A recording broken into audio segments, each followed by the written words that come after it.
The McShin Foundation is Virginia's leading peer-to-peer recovery community organization. So if you or a loved one is struggling with addiction, let us get you connected.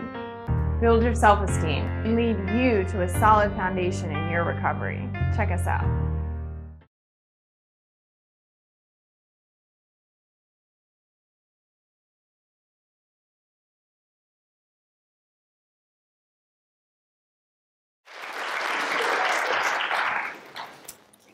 I like this carpet, it's nice. Good evening, everyone. I'm Ryan Briggs, my person in long-term recovery. What that means to me is that I have not found it necessary to use any drugs or alcohol since April 20th of 2015. So it's coming up year, I will, God willing, have 4 years clean, which is amazing. And if it ain't amazing to you, it's amazing to me, because I know what I went through to get to this point. So, so when Honesty had asked me to talk about the criminal justice system and like my involvement and all that type of stuff, I kind of started thinking about a solution. So I'm just gonna, I've used drugs like everybody else that's been up here. So anyway, so look, it was probably around, I want to say sometime September 1994, right? I'm walking into the Chesterfield Juvenile Detention Home, scared to death to get locked up. Heard all these stories about incarceration and just completely fearful. I'm at a pivotal moment in my life, 14 years old, like developmental years. I'm adolescent, I'm learning a lot, right? And I'm going into this system, just completely terrified. Now, fast forward, January 2008, I'm about to be released after doing a 17-month sentence in the Richmond City Jail, probably like my 10th time being down there. And I'm about to get released, right? And I'm terrified.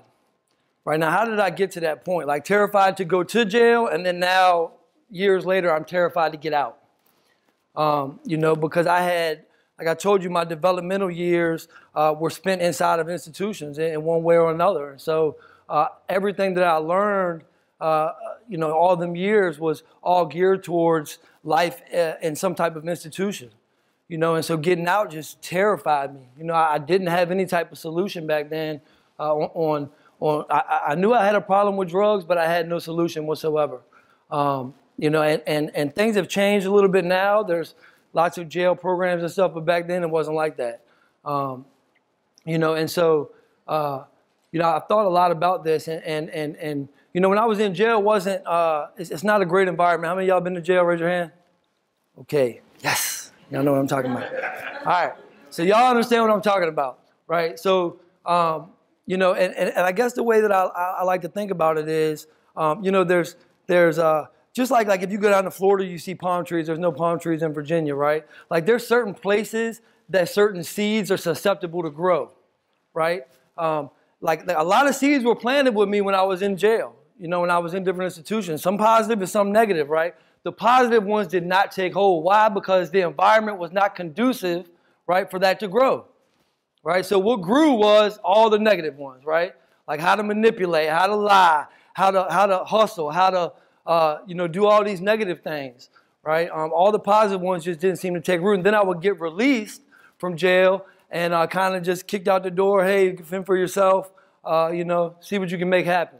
Right, and the only seeds that had grew, the only tools I had were ones that benefited me inside the institution. I had nothing to work with out here, and so, through the course of my of addiction and my trials of recovery, I was blessed to be around certain places. But just like any seed that gets planted, man, like you can plant a seed, and if you don't like water that seed, if you don't like nurture it, if you don't do certain things to take care of it. Like sometimes a plant, like when it's in its developmental stages, like can really die really quickly if it like doesn't get enough sunlight one day or it rains really hard, right? It's the same thing with like the positive seeds that were being planted in me. Like if I did not maintain the nourishment of that, then it would fall. And that was my story in recovery.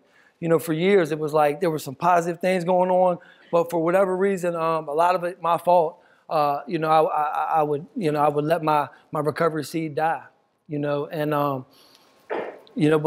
this time around it was different. I went to a local, like David talked about, I went to a local recovery house. I got involved with an RCO, McShin, was coming up here on my free time, hanging out, just doing as much as I could. and staying around the environment that was conducive for this recovery seed to grow. And it did, and not only did it grow, but it prospered, for the first time. I was able to, start working for McShin, and, was very blessed to be part of an amazing program. I know I see some of y'all Heart people in here, but, we started up Heart, and speaking of that, like that, they're kind of where I'm going with this, which is the solution, right? Is like, in the criminal justice forum, the solution in my mind, right, is to develop the old environment that we know of an institution in jail has been the same forever, right? And it's not working, right? And now we have programs that are designed and developed to deliver a message to people while they're in jail, right? And start teaching them tools that they need.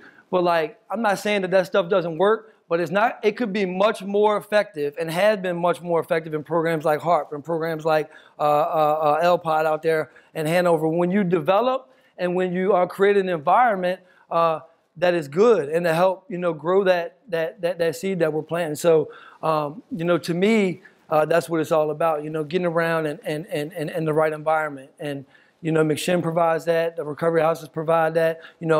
I seen Kelly today. I know she got her CPRs. Congratulations. Getting involved with that type of stuff and giving back.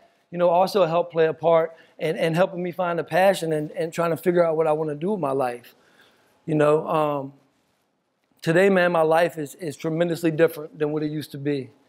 I know y'all see me and David and Jesse and those, we got button-up shirts on and nice shoes and stuff, right? But I'm telling you, man, like my life was I'm a Skid Row addict, man.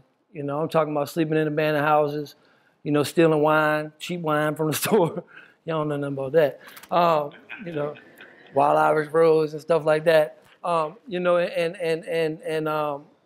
Today, man, like I have a career. I have a family. I'm generally happy. I'm happily married. I got a beautiful, amazing wife and family. I got a wealth of friends and a network of people that support me. And I've learned, man, that like, just like anything, I got to stay around that environment that helps me grow, period. So to me, that's the solution, man. Even from the criminal, not just from the criminal justice standpoint, but from anything, is to develop an environment that can help each and every one of us grow.